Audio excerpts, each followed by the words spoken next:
Welcome to the Matt Bernier Show.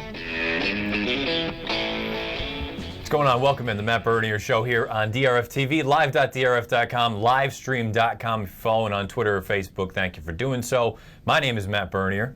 Privileged to be joined by the face of Daily Racing Form and DRF Video and the head producer, We're in trouble, DRF Video, if I'm the face. Dan Illman, our guy. You can follow both of us on Twitter, at Bernier_Matt, at DRF_Dan Illman. We're brought to you this week by our friends, Turfway Park. Big day of racing tomorrow afternoon at Turfway. We've got all the sort of big stakes races covered in depth, but we will go over that here, obviously, on this show here today. Again, you're going to want to take a look at video.drf.com. You can find all the in-depth stakes previews. And later on this afternoon, two big things that we'll have loaded up. We'll have the second episode of Out of the Gate, where we'll go in depth with all sorts of different races across the country and across the world this week.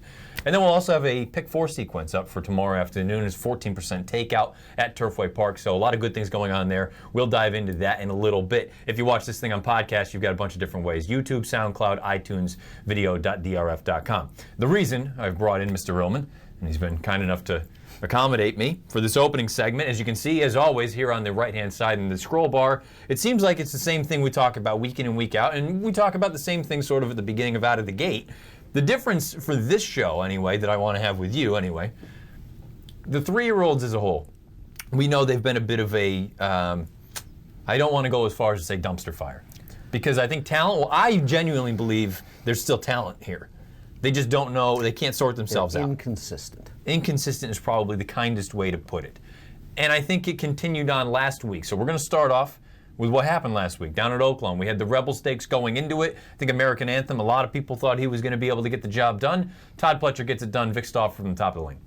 And Malagasy, and they're pretty much even to the outside, and in the middle of the track goes looking at Lee and Untrapped, and here comes Untrapped outside of Malagasy. Malagasy has the lead. Untrapped gonna try to gun him down on the wire. It's these two. Petrov is third. Malagasy, Untrapped. It is Malagasy to win the Rebel. Malagasy won by 2.5. There are 3 noses. So Malagasy goes out, struts his stuff, gets it done in the Rebel Stakes. Doesn't come back all that fast, though. And then you have these sort of other choices in the race, particularly the Southern California contingent. They bombed, with the exception of Sonneteer, who was 1,000,000 to 1 going into this race and is still a maiden. My question for you, and again, I don't want to encroach on what we talked about because we do our daily or our weekly top 5 as far as the Derby is concerned on Out of the Gate. At what point do you look at this and say, this is going to be a year where just chaos ensues? Oh, I think we're at that point. We're past that point. Are we past that point? The reason I want to talk about it for this week particularly, we're at the final 250-point preps where we have the spiral down at Turfway, we have the Sunland Derby, and then we actually have the first of the 100-point preps that's going to be in the UAE Derby later on. We're at the point, you say, of chaos where now we just expect the unexpected? I think we were at that point when Classic Empire bombed in the Holy Bull, and then he came back with the foot problem, and then he didn't train on, and then week after week just something happened. And I think we were really at the point of no return when Mastery got injured, because he was going to provide clarity to this entire division after his brilliant win in the San Felipe. And once he got hurt, this whole thing is up in the air, because you could make the argument the 2 best 3-year-olds in the country, Mastery out, Unique Bella not going to run in the Derby. And now you look at sort of who's left. We've heard of all of the sort of trials and tribulations of Classic Empire where he's just been his own worst enemy, truthfully. You see McCracken. It sounds like everything is kind of calmed down on the McCracken front, which is good news because this is a talented horse. He's unbeaten, and I feel like he doesn't get maybe the true credit he deserves. All he's done is go out and perform and win every race. If he the ship, which it sounds like he has, if Classic Empire can somehow put things back together, does that give you any sort of encouragement going forward that those are the, and if so, do you think those are the 2 that you would need to be most concerned about? From a talent standpoint, natural ability standpoint, they're the ones you want. Classic Empire has proven it time and time again. The problem is he's just a complete nut job, and you have no idea what you're going to get from a racetrack standpoint, from a workout standpoint, when you put the saddle on him at any single point. But this is the kind of year, if it was any other year and you had 3 or 4 legitimate contenders, you'd be like, Classic Empire doesn't want to train. He's going to have, what, 1 race that was a bomb before the Bluegrass, and right into the Derby, throw him right out. But considering all of the instability this year, I still think he's a top 5 contender and should be on any major 3-year-old list. And McCracken, he's the one right now. He overcame it, looks like, that little hiccup. He seems to be training well. He doesn't get the, the press that he deserves, probably because Ian Wilkes, even though he's won a Breeders' Cup Classic, he's not a Baffler, he's not a Pletcher, and this has been Pletcher's year so far. Well, and I guess the other thing, too, isn't he just kind of unsexy? I think Gunnevera is unsexy. I think if you're talking about the least exciting horse in the country, yet at the end of the day, all he does is run. He's a blue-collar horse. He brings his lunch pail. He runs hard every time. You can depend on him. What are we going to get from McCracken after that little hookup? We don't know. You never know what you're going to get from Classic Empire. I think McCracken has ability. I think for some reason, because we've only seen him once in the Sam F. Davis, it wasn't a major prep race, supposedly. He was flattered when Taproot came back and won with a big fig in the Tampa Bay Derby. Listen, he's a very, very nice horse, and I think if you underestimate him, you're going to pay. Let's take a look at the horse card from Malegacy, one of what seems like our 15 different Pletcher 3-year-olds that it seemed like Todd got off to a really slow start with his 3-year-olds this year, and over the past 3 weeks, it just seems like they're coming out of the woodwork. There's a scenario in which, what's he going to have, a quarter of this field starting in the Derby? He's got a horse in the UAE Derby. He's got a horse in the Spiral. He's got a horse in the Sunland Derby. I know you like a little bit. It's all coming together, and maybe that's an indictment on the rest of this group, because these horses have come out of nowhere. Nothing wrong with Malagacy's win in the Rebel. Nothing wrong with it. Chased a pretty solid pace, made the front, kept to his business. But if you analyze the Rebel as a whole, I think it's fair to say, considering who ran second, considering it was a blanket photo for second, you have to question the race. Slow buyer speed figure. A lot of times these horses, when they stretch up for the first time, that's when they strut their best stuff. He was getting a little bit tired at the end of this race. I'm not sure farther's going to be better for this horse. Unbeaten thus far, you can see down at the bottom, 3 for 3. Hard to knock a horse that all he does is go out and win. His sprint races visually were much more brilliant than what we saw down at Oaklawn. And then when you factor in the figs, not just the sort of final fig, and the reason I call it the final fig, initially when it came back, it was even slower. It was 2 or 3 points less. So this is a horse, he still has some things to iron out. Sounds like Arkansas Derby is going to be his final prep for the Kentucky Derby. That kind of leads me into this weekend. Again, we're brought to you this week by our friends at Turfway Park. One of the final 50-point Derby preps you have there with the Spiral. You also have the Sunland Derby on Sunday, and you have the 100-point UAE Derby out in Meydan tomorrow morning. If you're on the East Coast or if you're on the West Coast, it's going to be really early for you guys. My question for you now with this weekend here, do you think we get any stability this weekend? Do you think the favorites sort of ride themselves out in these 3 races? Or would you be surprised? Let me put it this way. Would you be surprised if more chaos ensued in these 3 races? Even if more chaos doesn't ensue and the favorites win these major races, we're going to have more questions than answers. And let's start with the UAE Derby, because most folks are naturally going to say no foreign horse has come since the beginning of the UAE Derby, since the inception of the race, has come over here and done much damage whatsoever. It doesn't matter if Thunder Snow wins as the favorite or if Epicaras continues his unbeaten streak. A lot of people are simply going to say, I cannot take a horse coming from the UAE, and it makes a lot of sense. The Spiral, we know Animal Kingdom did it. Animal Kingdom was a superior horse. The horses coming into the Spiral, they have potential. None of them are graded stakes winners. I guess you could say if you think there's a lot of instability in this division, maybe this is the year that another Spiral winner wins the Derby, but these horses have a lot to prove. Even if Kitten's Cat wins as the most accomplished horse as the favorite, do you really going to love this horse in the Derby on dirt? Well, and the way that you laid it out with Animal Kingdom, like you say, he was a superior animal. He was a tremendous, tremendous talent.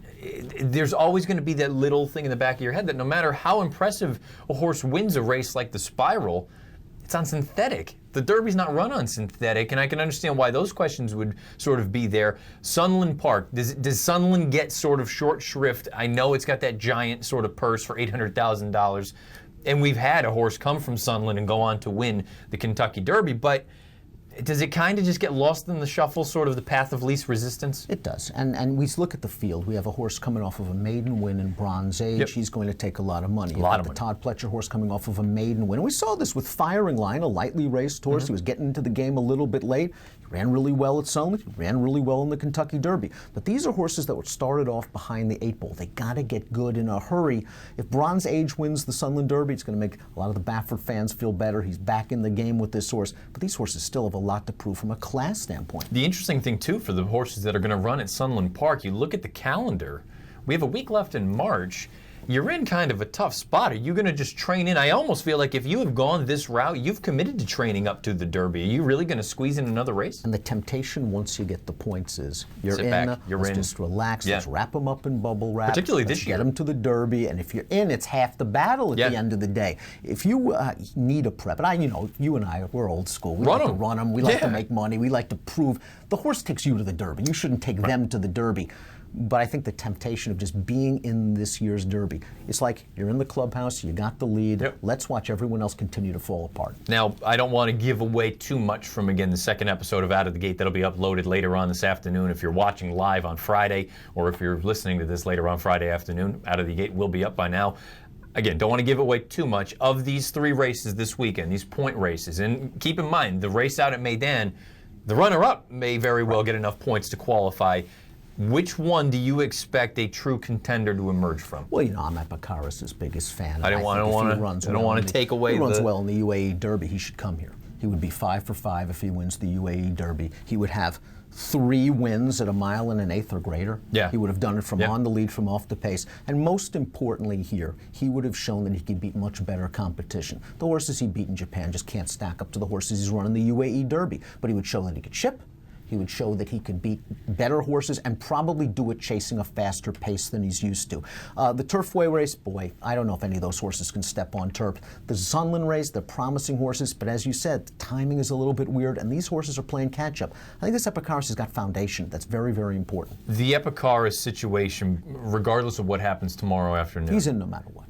Does it concern you that the connections have been quiet, but the whispers have been out there that the Kentucky Derby is not their goal, that the Belmont Stakes is their goal? Well, there's a million reasons why. Naira's offering $1 million bonus for any Japanese trained horse that comes in here and wins the Belmont Stakes.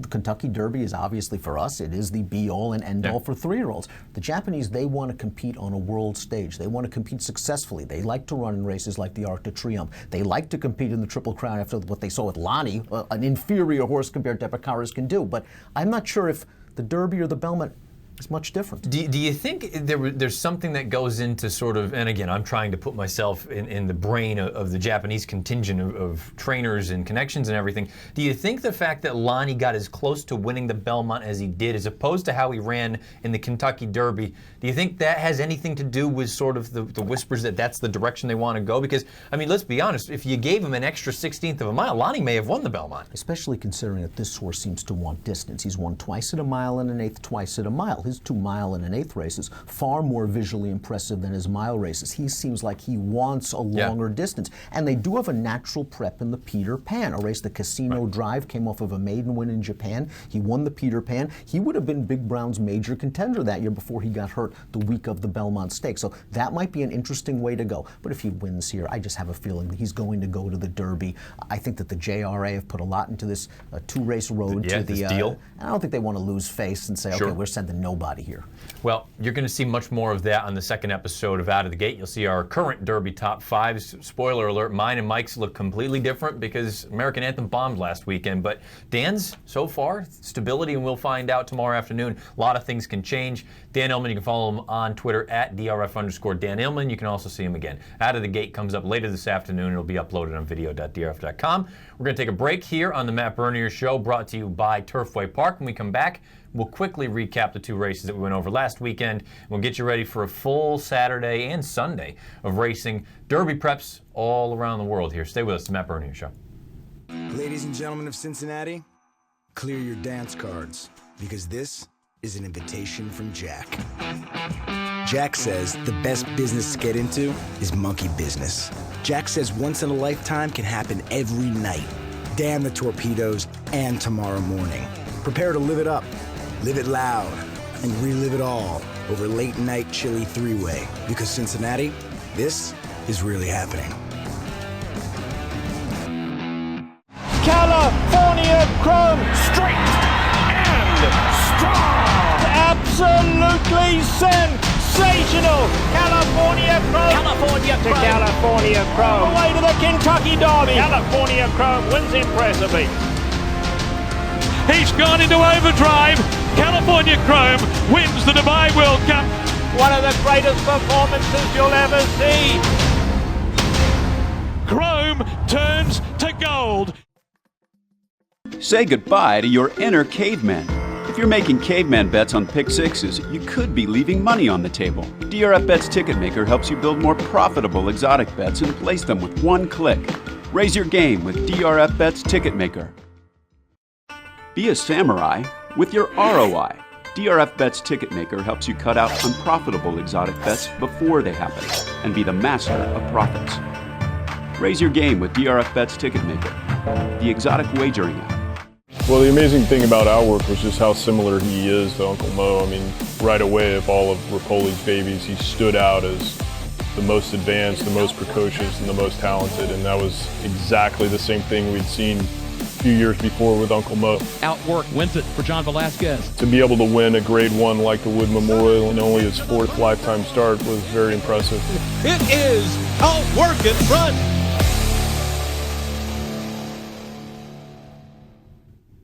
$12:15 on the East, $9:15 on the West. The Matt Bernier Show here on DRF TV, live.drf.com, livestream.com, Twitter, Facebook, podcast, YouTube, SoundCloud, iTunes, video.drf.com. Thank you for Dan Illman stopping by, talking about the 3-year-old picture a little bit. I'm sure things will change drastically after this weekend, simply because we've got the final 2 50-point Derby preps as well as the first of the 100-point Derby preps out at Maidan. We'll dive into all those races momentarily. First things first, though. We're going to go back, for better or for worse. We always do it. We talk about the races that we preview here on this show the week prior, and unfortunately for me, a couple of duds. We already took a look at the stretch run of the Rebel. Going into it, I thought the most likely winner was American Anthem. He was really, really poor. I was stunned at how poor he was. I thought it was a scenario where he was clearly the most likely winner, and the public agreed. He was bet down to the 8-5 favorite. He never jumped a step. He was wide throughout. I suppose if you want to sort of chalk that up and say, oh, he had a trip, you got to do some running. He was awful. Royal Mo was awful. I didn't like him going into it anyway, but for me, that just makes the picture that much cloudier, considering Southern California kind of was the beacon of consistency where you could at least rely on them to go up and show their best. They were terrible at Oaklawn, and Baffert usually doesn't do that. It's really getting kind of late in the game to rebound off of such a subpar effort, particularly with a horse that's very lightly raced in American Anthem. That was a disaster. I'm still not ready to give up on my live long shot for that race, looking at Lee. He came on a little bit at the end. He only finished 6th. He was 11-1 in there, but Steve Asmussen, after the race, he basically said it. He goes, I want more distance. Get as much distance for this horse as possible. And I'm kind of getting to the point where I'm looking at it and saying, give me just chaos on top of chaos. I don't want to marry myself to any of these favorites because they haven't shown the ability to continue to reproduce good effort after good effort, maybe with the exception of a Gunnevera, who, for some reason, I don't think he's getting the publicity that he deserves. He's not a flashy horse. Like Dan said, he may be sort of the ultimate blue-collar horse that just shows up and runs his race. Sometimes good enough, sometimes it's not. But at the end of the day, he is consistent, and that is something that none of these other horses, thus far as 3-year-olds are concerned, can say. Let's move on to the Santa Margarita. I thought going into it, it looked like it was a 2-horse race on paper between Vale Dory and Finest City. Of the two, I would have given a slight lean to Finest City because I thought she was just more talented. I thought a live long shot in the race was Show Stealer. Michael Rona from the top of the lane. Dory, Finest City, together in upper stretch by 7 lengths from Autumn Flower and Lady Tappet into the clear, running on fairly. Vale Dory has moved away from Finest City in the closing furlong. Vale Dory about 1.5 lengths to Finest City, who tries gallantly, but Vale Dory gets her Grade 1. Vale Dory wins the Santa Margarita from Finest City, 8 lengths clear of Autumn Flower and Lady Tappet. I have to be honest, I was very, very impressed.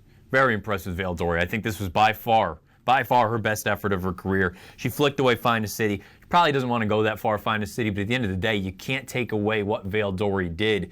She took a stiff challenge at the top of the lane, and she actually drew off. And Bejarano wasn't beating her up. She went off and did it very, very impressively. Still don't know that she's quite as good as the top of the top, the Songbirds, the Stellar Winds, whenever they do show up. But guess what? Until they do, boy, can Vale Dory, she's already put together a very little impressive beginning to her 2017 campaign. You have a Grade 1, you have 3 Grade 2s, I believe.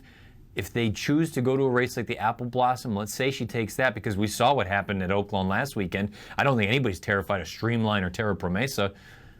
All of a sudden, if you throw 2 Grade 1s, a bunch of Grade 2s, maybe she picks up another grade stakes race down the road. She's made a compelling case already that she should be considered one of the horses, and I know we're way, way out, but she's made a compelling case already that she should be one of the locked-in finalists for older filly and mare, because all she does is go out and run these races. She's getting these big, big checks, and she's getting these big accolades, graded stakes on graded stakes.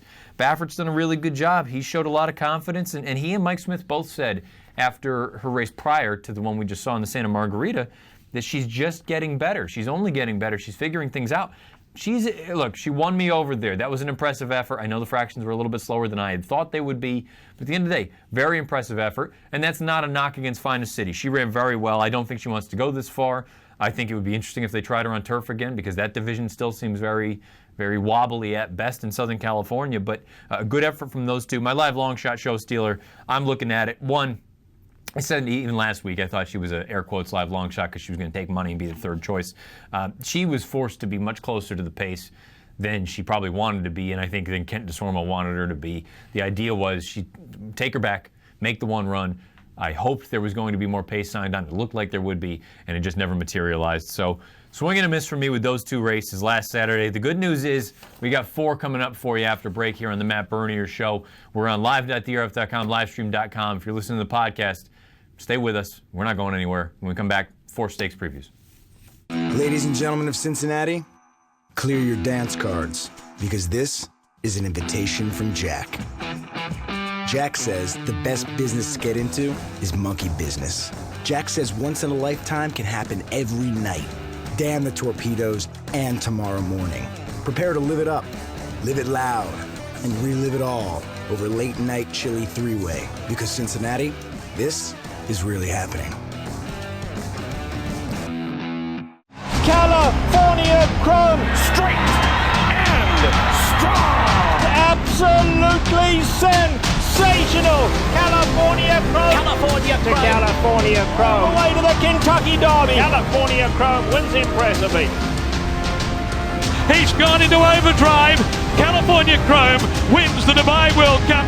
One of the greatest performances you'll ever see. Chrome turns to gold. Say goodbye to your inner caveman. If you're making caveman bets on pick sixes, you could be leaving money on the table. DRF Bets Ticket Maker helps you build more profitable exotic bets and place them with one click. Raise your game with DRF Bets Ticket Maker. Be a samurai with your ROI. DRF Bets Ticket Maker helps you cut out unprofitable exotic bets before they happen and be the master of profits. Raise your game with DRF Bets Ticket Maker, the exotic wagering app. 12:22 on the East, 9:22 the West. The Matt Bernier Show, live.drf.com, livestream.com. DRF TV is the platform. Let's dive into it. We've got 4, and we've only got 8 minutes to give you the 4. 4 stakes races that we're going to go over. 3 of them are Kentucky Derby preps. The winner of all 3 of these races is in the starting gate for the first Saturday in May, and arguably the runner-up in one of them is also going to get in. And we also have a 3-year-old prep for the Kentucky Oaks for the girls. Let's start off out in the Middle East. It's the UAE Derby. It will be happening tomorrow morning, early on the East Coast, even earlier on the West Coast. Let's take a look at this field. If you're new to this show, you see on the far right side my odds. It's not a morning line. It's a value line. What I think is fair value on these horses. You can see 925 on the East Coast, 625 on the West Coast is scheduled post-time. Field of 16. Cutterman, 13-1. Master Plan, 13-1. Lancaster Bomber, 12-1. Midnight Chica, 99-1. Top Score, 19-1. Fall Ree, 6-1. B Jersey, 32-1. Vittori Kin, 32-1 as we change the page. Fly at Dawn, 24-1. Epicaris, 5-1. He Runs Away, 12-1. Spirit of Valor, 24-1. Thunder Snow, 6-1. No More Rich Blondes, 99-1. Cosmo Charlie, 49-1, and Adorato, 32-1. I think the most likely winner in this race is the Japanese hopeful, one of the 2 Japanese horses, and we've talked about him on the show in the past, Epicaris. We're going to take a look at his most recent victory. This was in the Hyacinth at Japan. It was his 3-year-old debut. This was at Tokyo, I should say. He's right now down on the inside behind Adorato. He's waiting for room. Adorato is your pace setter. You're going to see him in the UAE Derby. He's in the spot shadow right now. This is Epicaris. He's going to squeeze through Christophe Lemaire, very, very confident. Never panicked. Adorato is under a drive. He can't see out the distance. The impressive thing about this horse, Epicaris, is he shoots through on the inside. He's only going to win by about a half a length.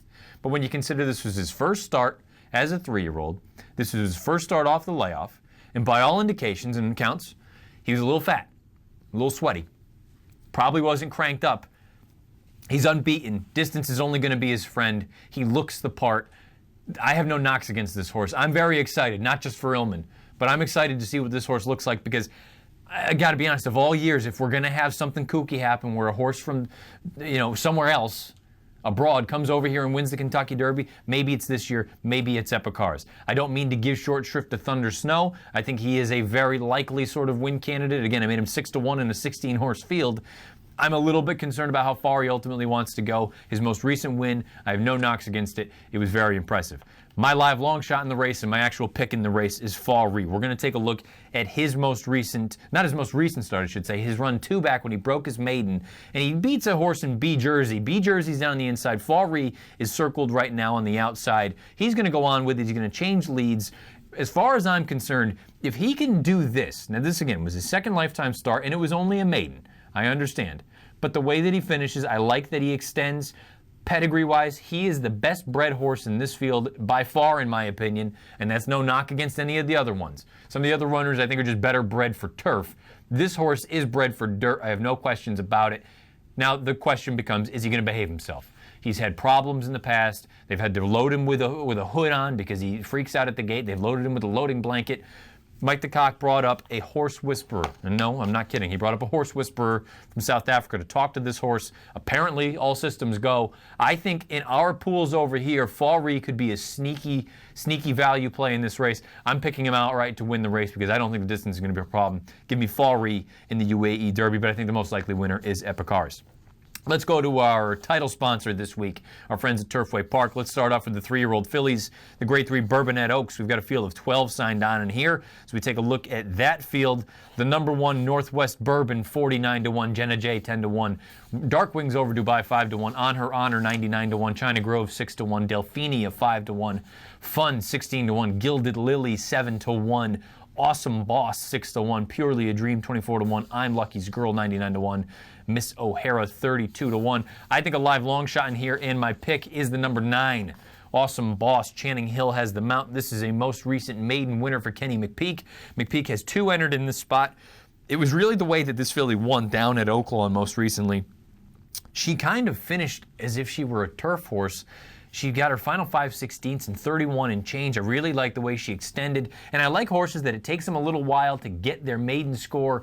But when they finally do, it goes on and they really extend. She blew the doors off that field. It was a poor field, but I think if she can handle the synthetic surface, she's got a big chance in here. Again, I made her 6-1. I believe she's 8-1 on the morning line. Awesome Boss, a live long shot for me in the Grade 3 Bourbonnette Oaks. Let's go on to the main event at Turfway Park tomorrow afternoon. It's the Spiral Stakes, $500,000 the purse. They're going a mile and an eighth. 3-year-olds on the synthetic track. As we take a look at the field, you've got a field of 12 signed on in here. And you can go a few different ways. I can understand anyone that wants to make a case for some of these horses that I may have sort of discounted a little bit. The 1 Blue Ridge Traveler, 49-1, Solio, 12-1. He's probably the one that I think most people would gravitate toward and say, I have him vastly underrated, but we'll agree to disagree, and we'll find out next week if I was right or wrong. The 3 Fast and Accurate, 19-1, Convict Pike, 16-1, Colonel Sampson, 16-1, Giant Payday, 8-1, Shiraz, 49-1, Kitten's Cat, 5-1, Parlor, 5-1, Bronson, 12-1, King and His Court, 5-1, and Hance, 24-1. I think the horse that I picked in this race is Parlor. He's a very lightly raced for Eddie Keneally. I think there's a lot to like about him. He's looked impressive in all of his starts. He's 2 for 3 lifetime. He's a head away from being unbeaten. I think a vulnerable favorite in here, though, is Kitten's Cat going out for Joe Sharp. And I don't mean to say that in a way that he can't win. I think he can certainly win. We're going to take a look at his run in the Palm Beach down at Gulfstream Park. When you consider the way the turf at Gulfstream has been playing this meeting, he had everything go his own way, man. He's out here right now in the familiar Ramsey Silks. He's taking over the lead, and I know he gets run down by what looks like a really talented horse in Ticonderoga for Chad Brown, but I just kind of look at Kitten's Cat and say, this was at a mile and a 16th. You're going to have to go out to a mile and an eighth. I'm a little bit concerned about the distance. Look, I made him 5-1. I have him as well as 2 other horses listed at 5-1. But he's going to be much shorter than that, and I think the other 2 are going to be a little bit higher, if not significantly higher. For me, a vulnerable favorite in the Spiral Stakes by our presenting sponsor at Turfway Park tomorrow afternoon is Kitten's Cat. My pick in the race is the number 9, Parlor for Eddie Keneally. Let's move to Sunday, the rare Sunday race that we're going to include here on the Matt Bernier Show. The Sunland Derby, $800,000 cash for days. More importantly, 50 Kentucky Derby qualifying points. Let's take a look at that field if we could. You've got a field of 12 signed down in here, 3-year-olds going a mile and an eighth. You've got the 1 shareholder value for Tom Amoss, 12-1. Hedge Fund, 4-1 for Todd Pletcher. Bronze Age, 5-2. Oxford Lane, 7-1. IRAP, 13-1. Dilettante, 49-1. Kimbear, 9-1. Wine and Divine, 99-1. Hence, 49-1. Ballandine, 49-1. Total Tap, 32-1, not 32-2. That was a mistype on my part. And Conquest Mo Money, 32-1. This race, I think, if you just look at it from a figure standpoint, Bronze Age is the horse to beat. He earned that 93 buyer, breaking his maiden most recently at Santa Anita. I think he's the most likely winner, but I also think he's a vulnerable favorite because I think there's other legitimate speed signed on in here. I think he's going to have to work a heck of a lot harder than he did at Santa Anita most recently when he broke his maiden. I will say, I thought Victor Espinoza that day gave him a beautiful ride. You get Martin Garcia aboard here today. Victor let him out going into the far turn. He extended. He opened up a margin that was too much to overcome for another highly thought of Baffert trainee in West Coast. That's how you're supposed to ride a speed horse. Let him out a notch. Use your speed to your advantage. I just think he's going to have to work a heck of a lot harder in this spot. I don't particularly love him at a short price. I think he's going to be much shorter than the 5-2 I made him as far as value is concerned. Live long shots. I'm giving you 2 in here. Kimbear has all of a sudden become a little bit of a wise guy horse. Illman likes him. DRF National Handicapper Mike Watchmaker likes him. There may be some other people that like him. He's 15 on the line. He's probably going to come down a little bit from there, but look, he looked very visually impressive when he just most recently broke his maiden, and his 2 dirt races are far and away his best races in his career. I think he's a dirt horse. I'm interested in Oxford Lane. Oxford Lane was really nice, I thought, breaking his maiden most recently down at Oaklawn Park. I think he's one to keep an eye on. I don't know that he's good enough to win here, but I certainly think he could hit the board at what should be a rather generous price here in the grade 3, grade 2, one of those two. I don't know. It's a graded stakes race. The Sunland Derby, it's $800,000 and 50 Derby qualifying points are awarded to the winner. Hot and heavy to finish that thing out, the handicapping preview segment on this week's edition of the Matt Bernier Show. For better or for worse, we will go back next Friday and take a look and see how we did. If you've watched this thing live, thank you for doing so. Again, live.drf.com, livestream.com, Twitter, and Facebook. For those of you that find us, as far as the podcast is concerned, you check this out later on in the day or Saturday morning. You have YouTube, SoundCloud, iTunes, video.drf.com. Plenty of ways for you to find this show. Don't forget, later on this afternoon, later on Friday afternoon, probably midday, Out of the Gate will be uploaded. It'll be the second episode. Myself, Dan Illman, Mike Beer, Nicole Russo, Jonathan Kinchin, Michael Hogan. All sorts of good stuff for you coming up on this week's edition of Out of the Gate. You've got all sorts of other good things as well. Don't forget the DRF Players Podcast. That's up every Friday. They run that thing Tuesday and Friday. They go double time. They give you a heck of a lot more than I do. So be sure to check that out as well.